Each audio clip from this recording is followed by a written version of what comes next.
மேகம் என்பது ஆடமழை மூடிச்சு, காற்று முட்டினால் அவிழ்ந்து கொள்ளும்.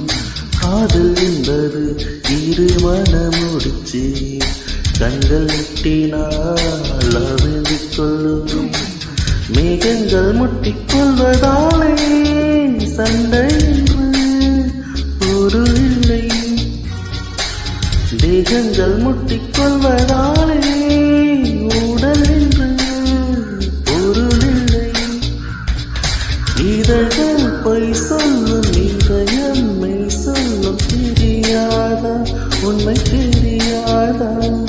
காதல் விதை போல மௌனம் மண் போல முளைக்காதா?